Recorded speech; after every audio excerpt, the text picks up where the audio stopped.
It lays the predicate and the foundation for the development of a weather satellite that will permit man to determine the world's cloud layer and ultimately to control the weather, and he who controls the weather will control the world.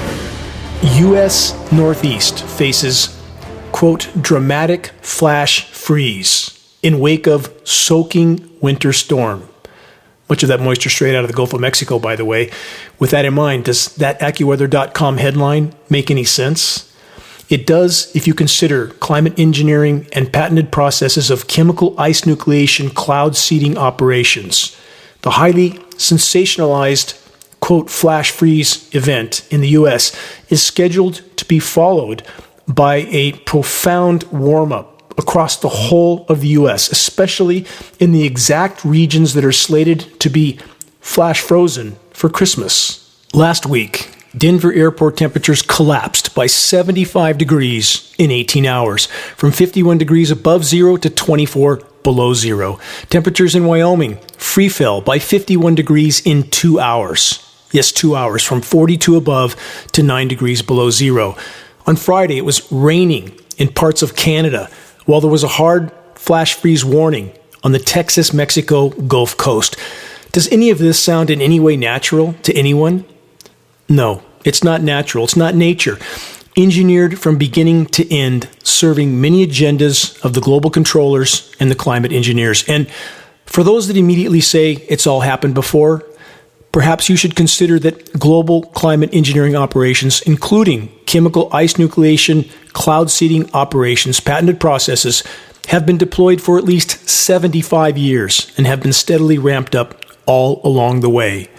The expected mass sensationalization of the engineered winter weather mayhem was constantly dished up by the matrix-controlled mainstream media.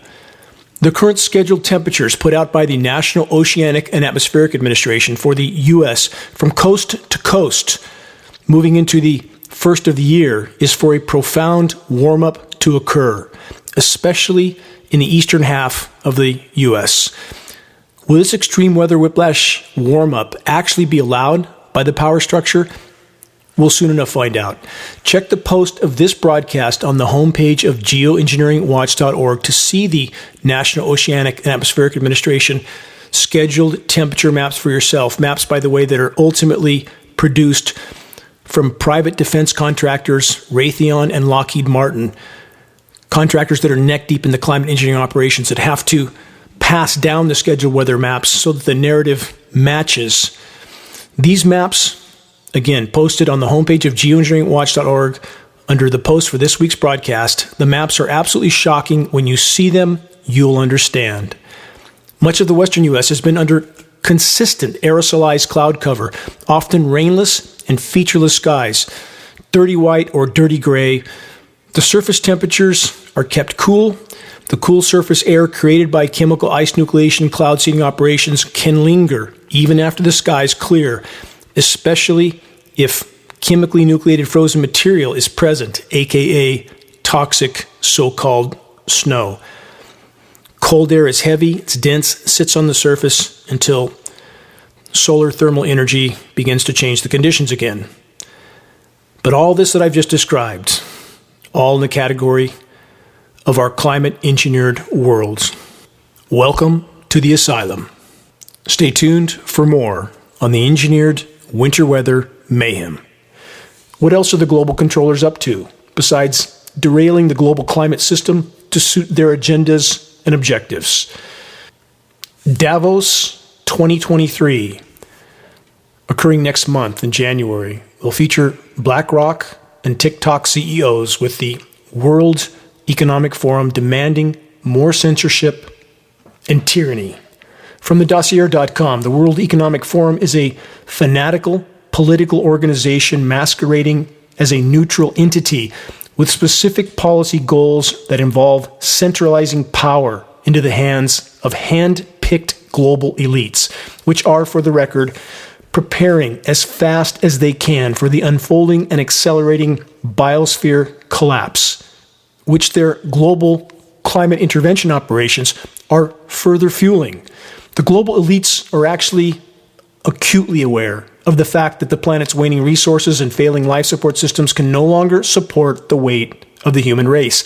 And again, they should be aware, as the so-called global elite are the most responsible for creating this paradigm. Sadly, far too much of the population is all too willing to go along. We must always consider those in power could not do what they do without the active or passive support of the majority population. With all that in mind, this question, how many are still clinging to the belief that the global controllers actually intend to protect and preserve populations? What a truly naive notion that is at this point. In the words of Charles Hugh Smith, a great madness sweeps the land. Those who see the madness for what it is have only one escape: go to ground, fade from public view, become self-reliant, and weather the coming storm in the nooks and crannies. But alas, there is no place that anyone can hide from what's coming. Collectively, we must face the insanity head on, or the chapter of humanity will very soon end, and we will likely take the entire web of life down with us. Just doom and gloom? No. Mathematically verifiable reality. On that upbeat note, this is Dane Wigington with Geoengineeringwatch.org. You're listening to the weekly installment of Global Alert News, the end of the world as we know it broadcast, commercial-free, non-political, and covering the most dire and immediate threats we collectively face. Pressing on, from theconversation.com, children born today will see literally thousands of animals disappear in their lifetime as global food webs collapse.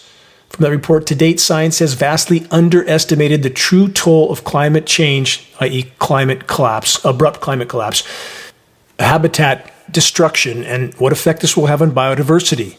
That's because it has largely neglected, i.e. the science community, to consider the extent of co-extinctions, when species go extinct because other species on which they depended die out. This is yet another example of the so-called science community apparently not having any clue.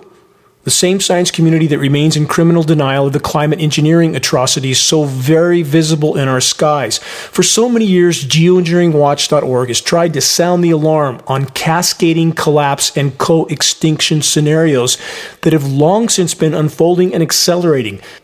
Mainstream, power structure controlled science sources are now beginning to admit to the severity of what's coming, not because they care about the truth, but because the truth is becoming all but impossible to hide.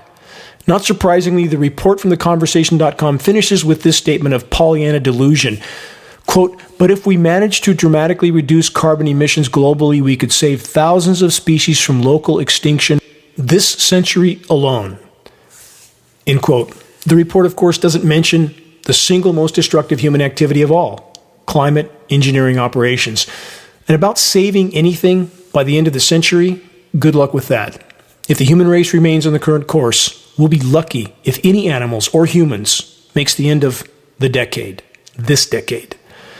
A reminder of this report from last year.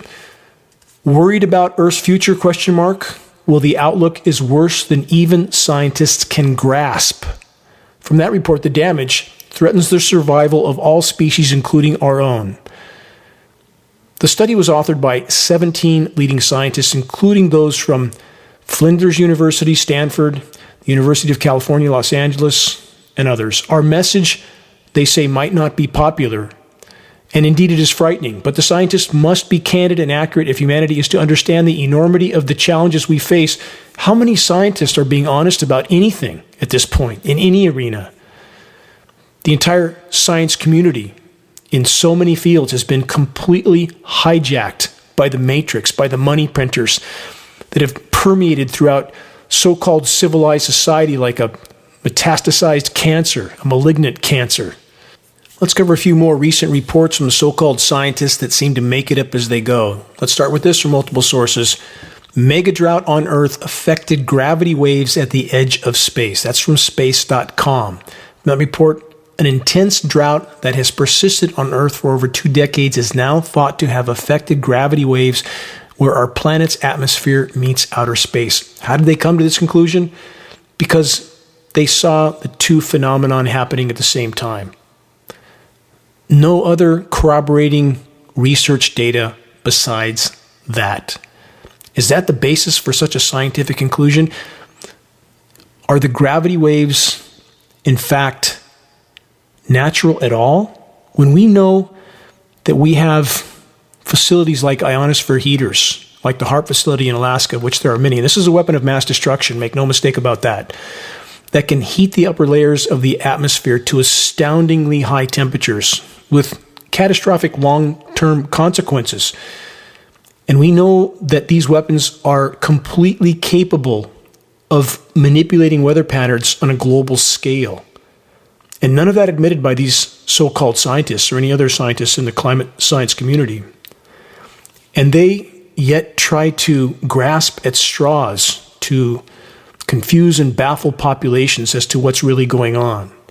And we see this happening across the board in so many arenas. Let's look at the Fukushima earthquake, the 2011 quake. We had MIT, one of the world's most renowned science institutions, stating on the record, anyone can look this up, that there was, quote, extremely anomalous atmospheric heating for 3 days directly above the epicenter, 3 days prior to the quake triggering. And the so-called scientists from MIT tried to somehow hypothesize that the pressure in that seismically sensitive zone was heating the atmosphere. Does that sound even remotely plausible at all? And yet they seem not to know that ionosphere heaters exist, and this is exactly what they do. And the science is very clear that when you bounce a massively powerful microwave transmission off a now reflective atmosphere because of the aerosol spraying operations, and you then push that signal back down into a seismically sensitive zone, the science is clear that that can cause seismic activity. In regard to the 2011 Japanese quake and others, search this report headline from geoengineeringwatch.org.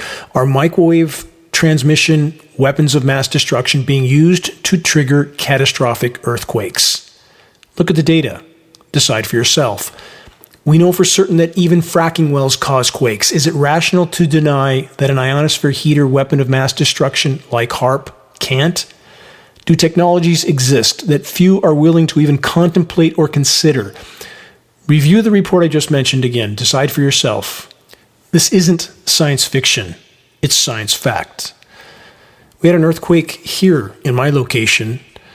I'm not pointing any particular finger at the cause, but we just had an earthquake, I believe, Tuesday night. Interesting quake, very sharp shock motion about 2:30 in the morning. This is after a cluster of quakes in a region just off the California coast. On this general theme from Reuters.com, this headline from this week: quake-prone Japan, which previously said it had no plans to build new reactors, will now seek to replace decommissioned ones and extend the lifespan of others. In other words, keep reactors online that should be decommissioned. And you can't just decommission these overnight. It takes decades. Look at Fukushima, an ongoing potential extinction level event by itself if other factors don't get the job done first. Total cataclysm. No technology to fix it, no end in sight, triple nuclear meltdown, and people think it's all over. No, it's just beginning. On the subject of catastrophes that are just beginning, from the LA Times this week: growing fears of dead pool on Colorado River as drought threatens Hoover Dam water. It's not just Hoover Dam, it's Glen Canyon Dam, Orville Dam, Shasta Dam, and we know that climate intervention operations are cutting off the flow of precipitation from the U.S. West. We've stated so on the record for well over a decade at geoengineeringwatch.org. Look at our data under the engineering drought section and how far back it goes and how completely accurate it has been.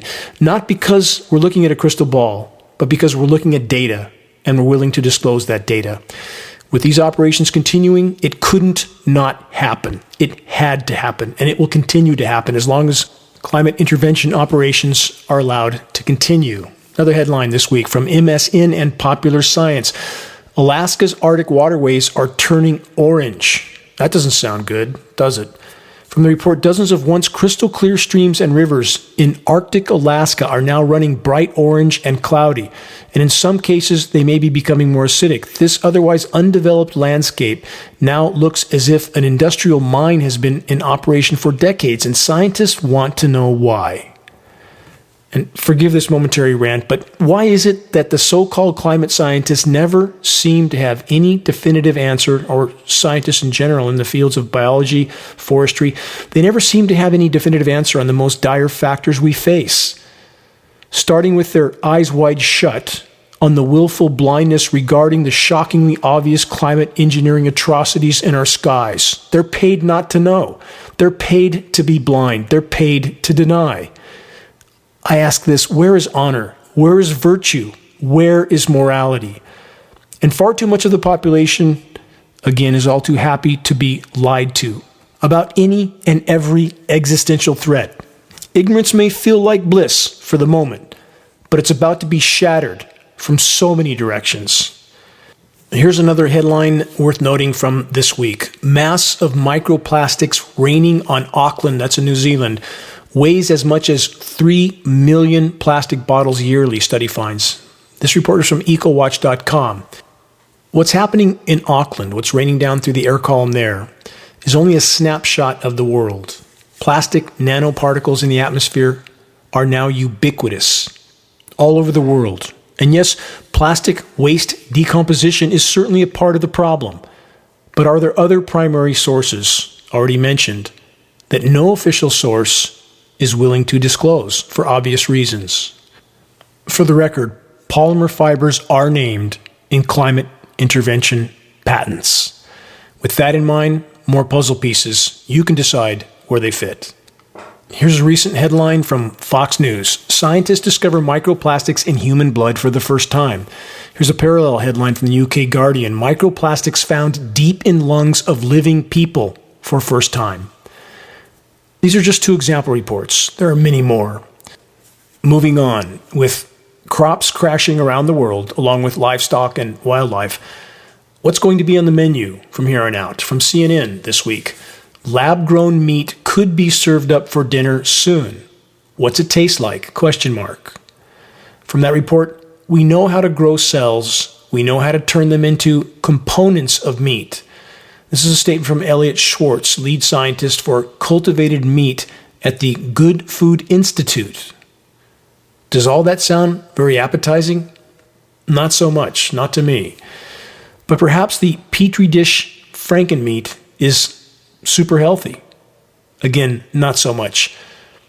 Put this headline into the equation this week from nutritiousinsight.com. Quote, highly nutritious meat substitutes on the market cannot be absorbed by the human body, study finds. So much for Soylent Green meat. More breaking reports, and I'm bouncing around a bit, but all the data is a part of the mosaic of insanity and collapse that's coming at blinding speed. Can we somehow manage to save some part of the planet's remaining wildlife? From the Washington Post this week, nations promise to protect 30% of planet to stem extinction. That report states delegates at the COP15 Biodiversity Summit in Canada, covered that in previous broadcast, made, they say, a major conservation commitment to try to halt the loss of hundreds of thousands of plants and animals, actually much higher number than that. But the report says it remains to be seen if nations will follow through. We already know the answer to that. Of course they won't. By one estimate, the report states a staggering $598 billion to $824 billion is needed annually to reverse the loss of species worldwide. Pretending to establish pretend safe zones for threatened species as the life support systems or the entire planet are collapsing amounts to just another smoke and mirrors mass deception, feel-good fantasy to pacify populations till the moment of impact. And above it all, the toxic spraying of our skies continues unabated.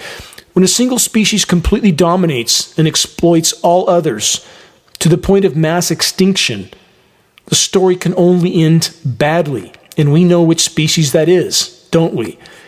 Any meaningful change, of course, starts with stopping man's intentional interference with the planet's primary life support systems, aka toxic climate intervention operations. Next breaking report. Will Governor Gavin Newsom save us from ourselves? This report's from calmatters.org this week. California approves far-reaching strategy for tackling climate change, so what's next? Question mark. The report says this is an extraordinary exercise and document, and it's the most comprehensive, detailed plan for getting to net zero anywhere in the world, said Air Resources Board member Daniel Sperling, who also is director of the Institute of Transportation Studies at UC Davis. These people are all part of the matrix.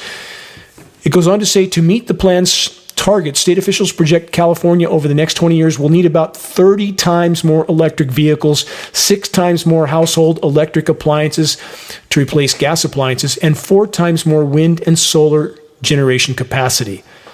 For the record, all three primary forms of alternative energy are being radically reduced by climate engineering. There's less wind, less sun, less rain. All three forms, solar energy, wind power, and hydro, all being dramatically reduced by climate engineering. And yet we have so-called scientists pushing climate engineering as if it's going to save us from ourselves. And about all these electric cars over the next 20 years, it would be a miracle if we make it another year without total collapse. 20 years is absolutely no chance. Not going to happen, short of some unforeseen miraculous force from somewhere. I don't say that lightly, but that's the reality of the matter. On the current trajectory, mathematically, statistically, we will be lucky to make it another year without the collapse of the current paradigm. Here's a bit more on the report of Gavin Newsom's idiocy. In August, the Newsom administration Air Board already set a groundbreaking regulation that will ban sales of all new gas-powered cars by 2035. About 7.5 million electric cars are expected on the state roads by 2030. None of these dates are going to happen. You can quote me on that. Collapse will hit hard long before we get that far. California will need, the report says, 1.2 million charging stations by 2030. Again, total delusion. California's plan places a heavy emphasis on reducing fine particles in the atmosphere. This Newsom regulation is perhaps the most criminal in this report. Newsom knows full well that climate engineering operations are dumping millions of tons of highly toxic nanoparticles into the skies of California every single year. I know he knows because I personally presented the data to Gavin and his top aide in his office in Sacramento at the Capitol. Newsom is nothing more than a tool for the controllers. Final statements from the report. Quote, achieving the targets will cost $18 billion in 2035 and $27 billion in 2045. The Air Board estimates. Again, none of this will ever happen. Welcome to the planetary asylum. So, how do you fuel the population's confusion and division regarding the true severity of planetary meltdown until the last possible moment? Here's how. Engineer extreme surface cooldowns just in time for Christmas.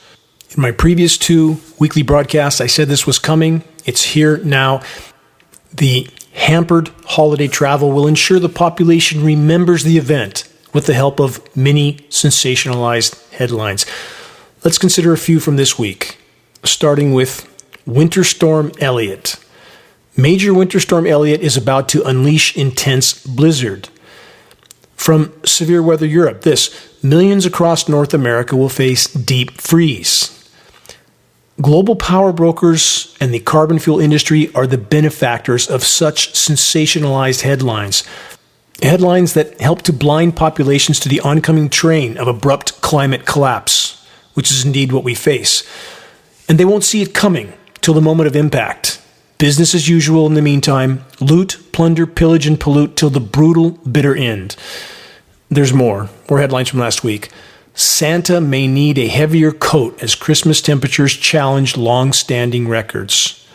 From that report, records include some which have stood for nearly 4 decades that could be in jeopardy this Christmas as an outbreak of Arctic air sends the eastern U.S. into a deep freeze. Here's a question. Where did all that cool surface air actually come from, especially since the most current data indicates that the Arctic is warming 400% faster than the rest of the world? Here's the scenario.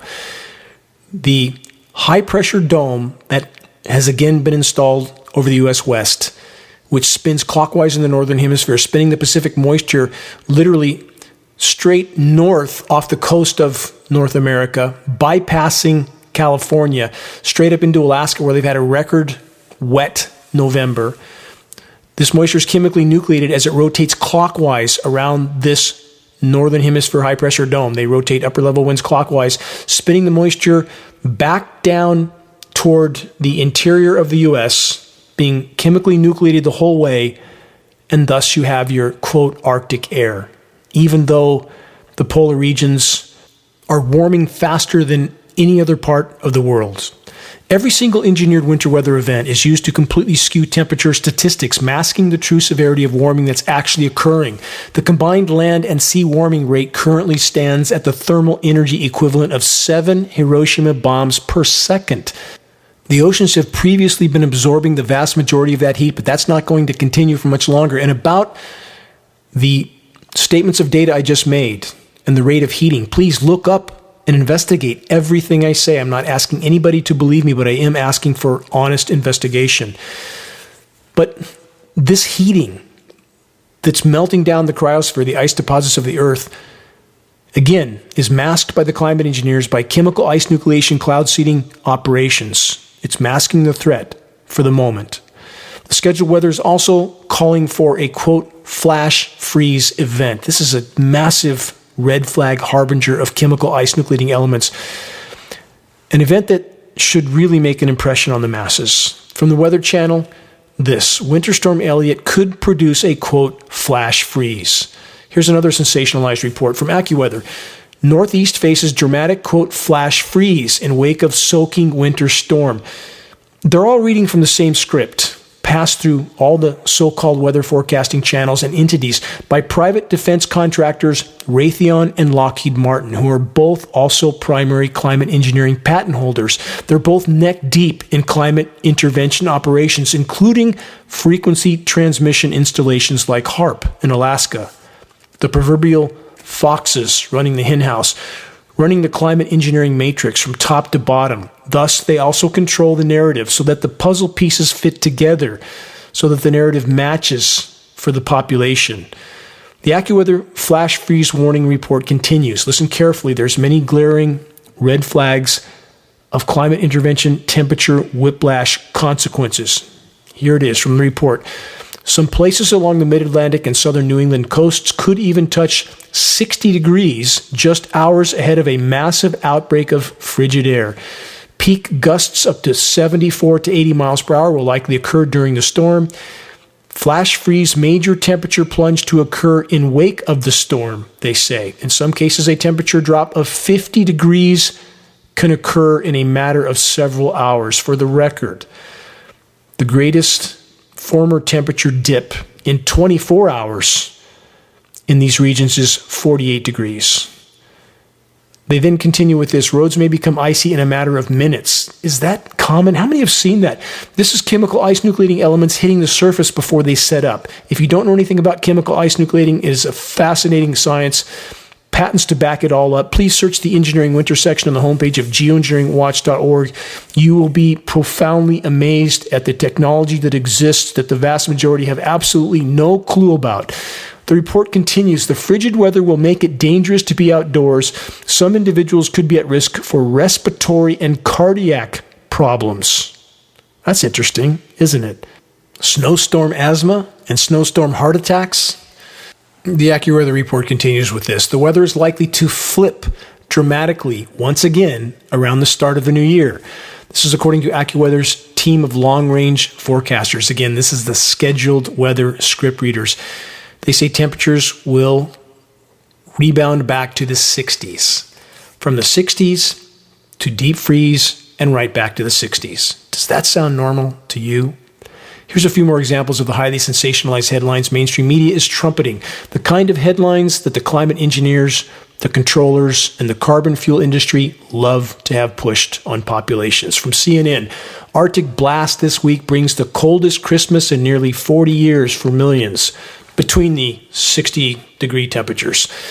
From the Washington Post, winter storm threatens holiday travel boom. From Fox News, winter storm to blast East Coast as powerful, quote, bomb cyclone. That was the latest addition to this mix when it became clear that the planned amounts of snow were diminishing and wind, for the record, we now see in these engineered cool down events almost without exception, because that wind energy translates into an enhanced capability for the endothermic reacting materials, patented materials that are used in the cloud seeding operations for these storms. And we have tested this frozen material. I don't want to dignify it with the term snow, and climate engineering elements are in it.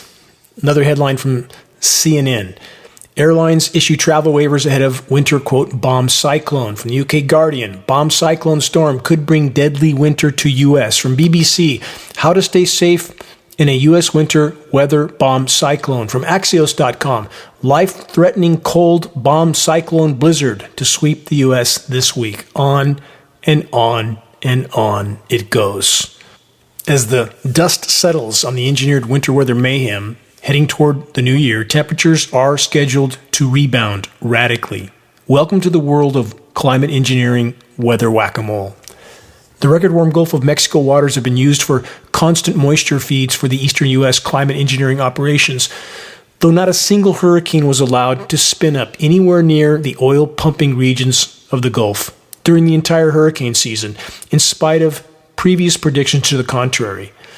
Most of the moisture for the Christmas deep freeze came from the record-warm Gulf of Mexico, the record-warm Atlantic, and the record-warm Great Lakes. Imagine that. Climate engineering and climate collapse cover-up organizations like the Weather Channel further use the surface wind chill temperatures to sensationalize the extreme chemical cold that the climate engineers are creating. The climate engineering cover-up actors at the Weather Channel push wind chill temperatures in a way that confuses much of the public into thinking that they're hearing the actual temperatures, which isn't true, of course. But when many in the population hear the extremely low wind chill temperatures, they're left with the impression that the world is freezing to death, and thus they convince themselves that global warming must be a lie, a conclusion which is itself a lie. The planet isn't just warming. Again, it's hurling toward what is scientifically termed abrupt climate collapse, further fueled overall by climate intervention operations. Here's a quick snapshot from other parts of the world at U.S. media as they're sensationalizing this event that I've been describing for much of this broadcast. Here's events they don't cover. Multiple sources. Victoria, this is Australia, records coldest summer temperature ever as bushfire threatens lives and homes in Western Australia. Wait, record cold and wildfires simultaneously? Does that make sense? We've seen this in the U.S. as well. We had snowstorms happening in Yellowstone while there was wildfires incinerating the other half of Yellowstone. This is climate engineering. When climate intervention operations are considered, the answer to this type of paradox is yes, it makes perfect sense. From grist.org, this new science report, a hotter, wetter Arctic spells trouble for everyone. Report states the planet's refrigerator is breaking, scientists warn. When you think of the Arctic, the report says wildfires, rain, and typhoons probably don't spring to mind, but all of these events came from the far north this year, and scientists say more freak weather events are in store. I'm sure they are. Back to the southern hemisphere, parts of South America are incinerating with record heat and wildfires. But again, few Americans would know, as mainstream media does their best to sensationalize the winter weather mayhem. In what other ways are the controllers attempting to cover the tracks of the climate engineers? You simply get rid of data sources so that their activities are much harder to track. This week from space.com, NASA cancels climate change satellite to monitor greenhouse gases. This is only one data source, but there are many others that are starting to disappear. Geoengineeringwatch.org over numerous years has captured many satellite images that clearly reveal climate engineering operations going on. And when we go back to the NASA archives to see if these images still exist there, they don't. We are now all passengers on a runaway train of total insanity, driven by the criminally insane. Every day that the current paradigm is allowed to continue will make the coming collapse even more catastrophic.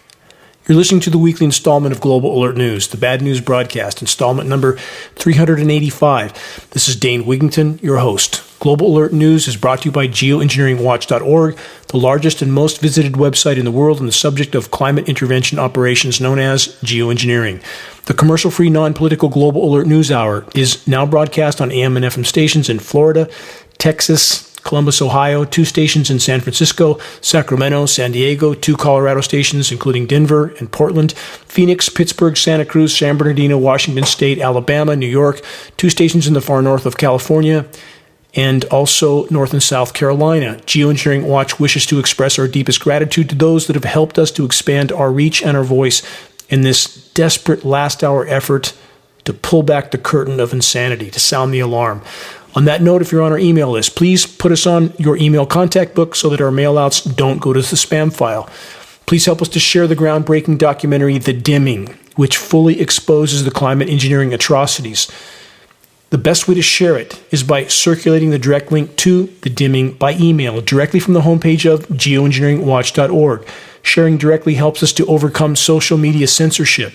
When viewing our YouTube of The Dimming or Global Alert News or any other Geoengineering Watch video on YouTube, please subscribe, share, and comment, all of which helps us to circulate critically important data to a much wider audience. About reaching those that still aren't looking up, Geoengineering Watch awareness-raising materials can be found on our homepage. Our only goal is to provide activists what they need to move this fight forward.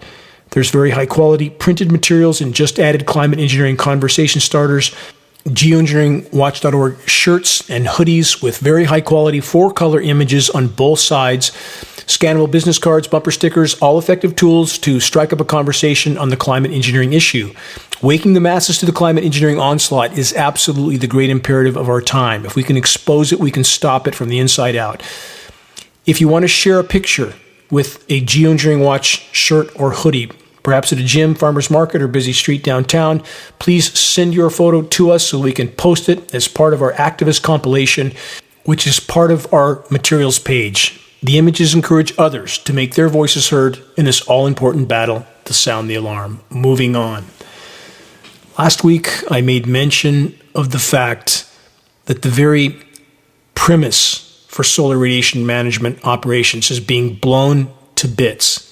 It's becoming impossible to hide the fact that these operations can only do harm, can only worsen the overall heating of the planet. Short-term highly toxic cooldowns with a worsened overall heating as a consequence.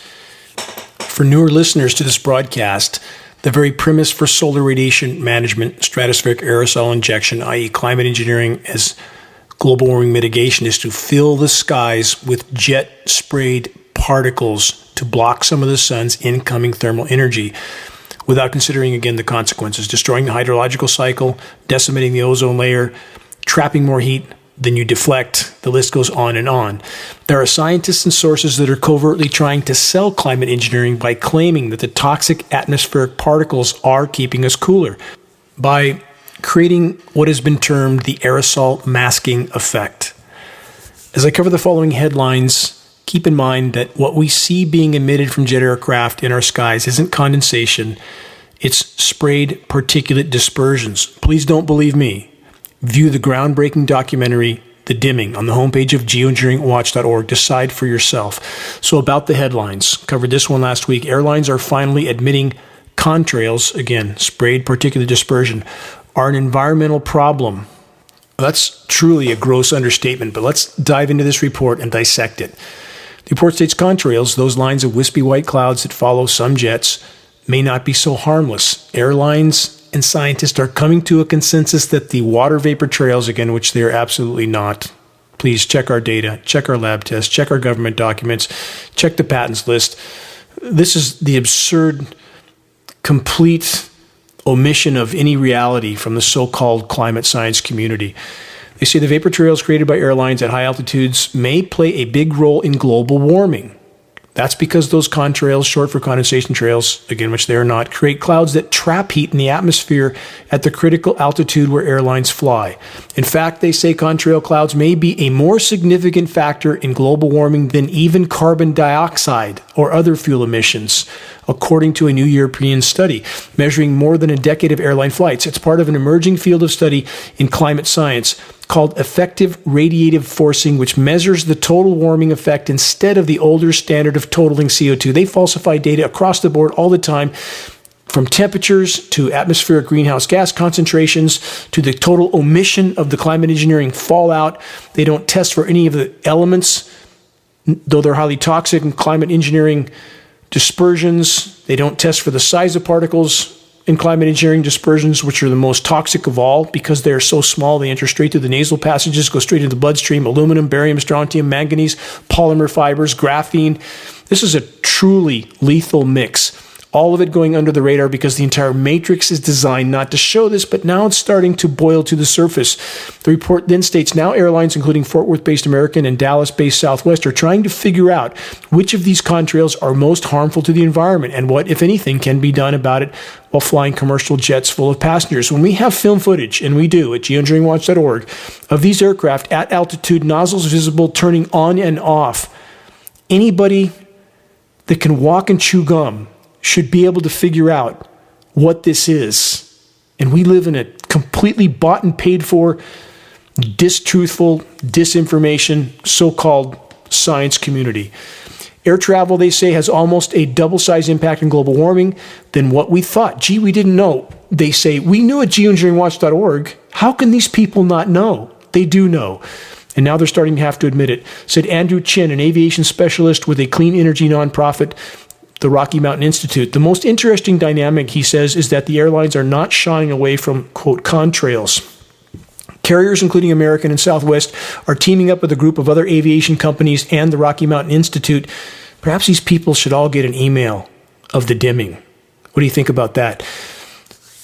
They're doing this to try to get a handle on the contrail problem. Other big airlines such as United, Alaska, and Virgin Atlantic are joining the group, along with plane manufacturers Boeing and Airbus.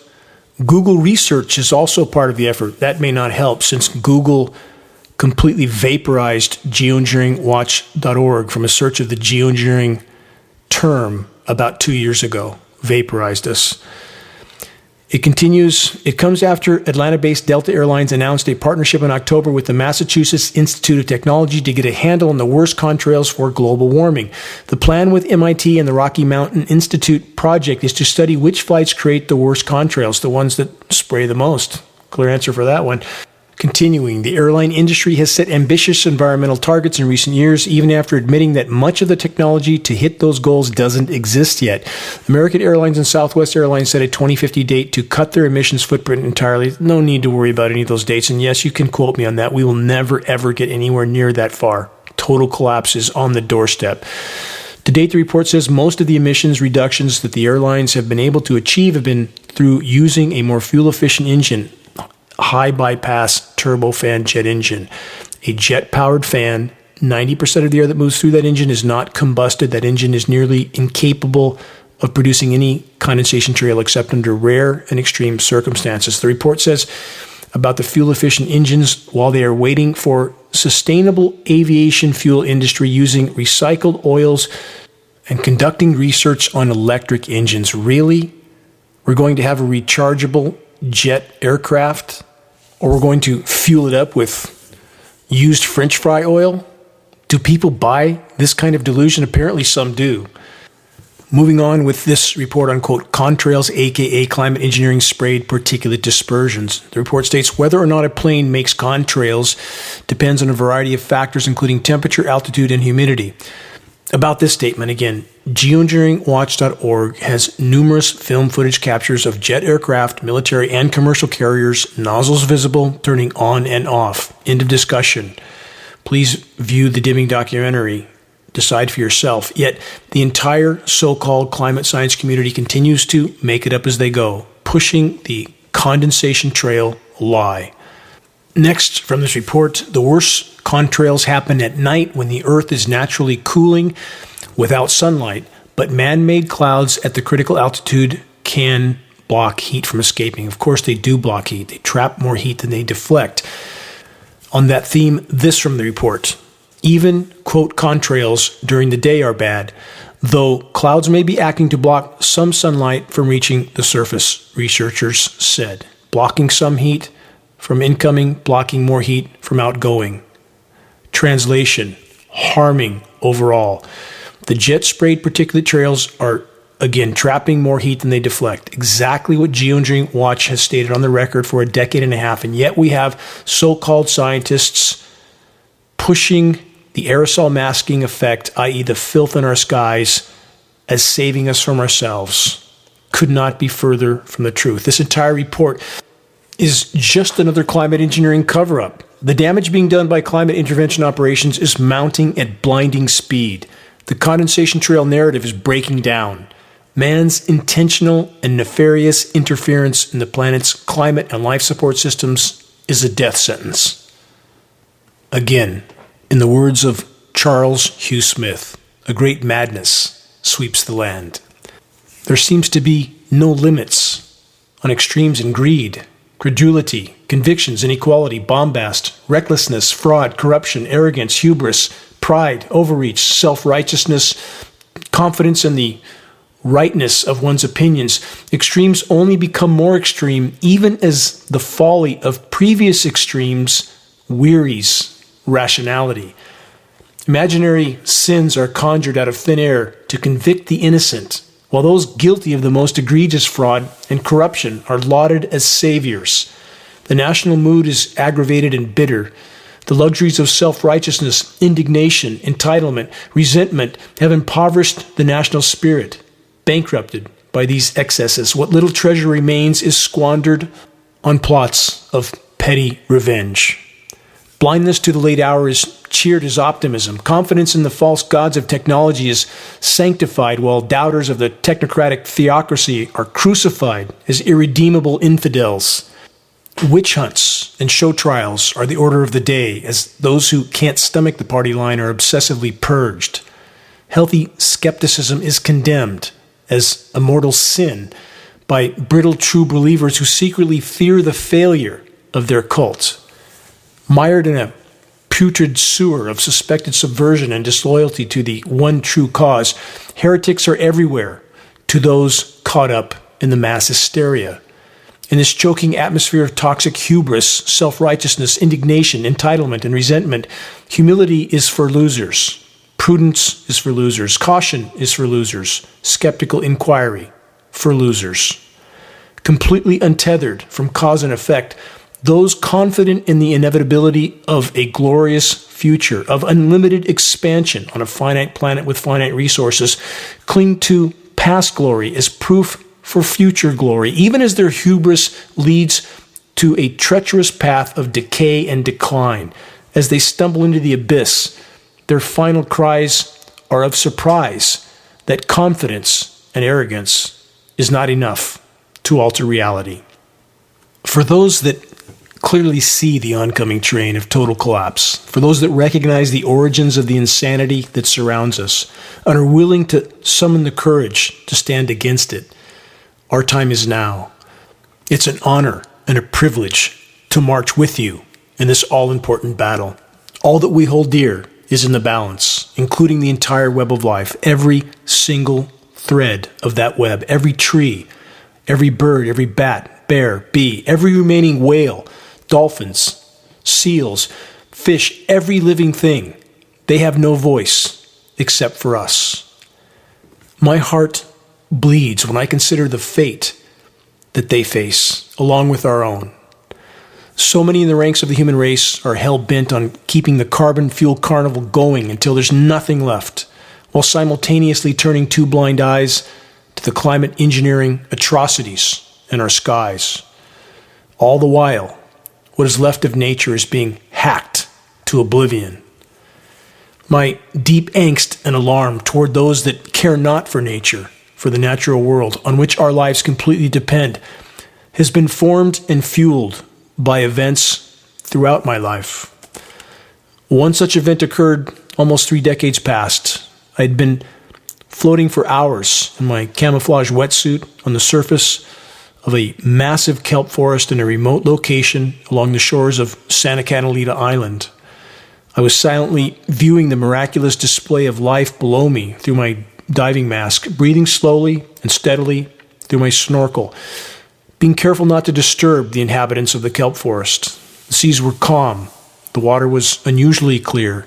Shafts of sunlight beamed down through the kelp stalks for 100 feet or more. Fish of every size and species, seals, occasionally passing by through the mystical scenes I was witnessing. The gentle movement of the sea surface in the sun on my back in such a remote location was so very mesmerizing. And seemingly from out of nowhere, a large offshore racing boat rounded the edge of a rock escarpment near the kelp forest. The sound had been muffled from the barrier, but now I knew it was close and coming at me at perhaps 60 or 70 miles an hour. And never had I ever seen any such vessel grinding through a kelp forest, let alone at terminal velocity. I had only a few seconds. The surface kelp was thick, and it tends to entangle you if you try to dive without patience and care. And it's also difficult and slow to try and move across the surface of the kelp patties. I opted for the latter. I only made it a few feet as the bow of the boat blazed by me at blinding speed. The boat's wake blasted me further across the surface of the kelp canopy. In a split second, it was heading into the distance, and I could make out what appeared to be a few oblivious partygoers, clearly with no clue that they and their triple-engine raceboat had just chopped their way through a formerly pristine kelp forest canopy, almost putting an end to me and leaving a swath of hacked-up kelp behind them, with no clue about the thriving forms of life below them. In that moment, I pondered that I had yet again been granted bonus time. I owed my life to the whole once more. This is but one of the events that has polished the lens through which I have been forced to view so-called civilization. And my question is this: is it civilized to destroy the very environment on which all of our lives completely depend? The once magnificent kelp forests that formerly lined the shores of the Channel Islands, where I spent so much time over so many years, are almost gone. The miraculous life forms that once made their homes in the kelp forests, also gone. What now? Do we lay down and give up? Do we tell ourselves that there's nothing we can do, so why try? Here's my answer: never. So long as any part of the web of life remains, struggling to survive and to play their part in the symphony of life, I will fight on with every fiber of my being, and I pray that all those who also revere the miracle of life, of nature, of creation, will stand by me, will march with me, headlong into the gathering storm. They, the global controllers, the money printers, the purveyors of chaos, carnage, and collapse, are not gods. They're not invincible, and we're not helpless. If we stand together, if we march together, our collective efforts can yet make a difference even at this late hour. If our combined effort can provide a path forward for any part of the web of life to continue on, for any remnant of the human race to make it through what's coming, then every single step in this daunting and arduous journey will have been worth it. We're rapidly running out of time. Check the activist suggestions link on the homepage of geoengineeringwatch.org to learn specific details on how you can help to move this fight forward. Please, make your voice heard. Make every day count. Until next week, this is Dane Wigington from geoengineeringwatch.org.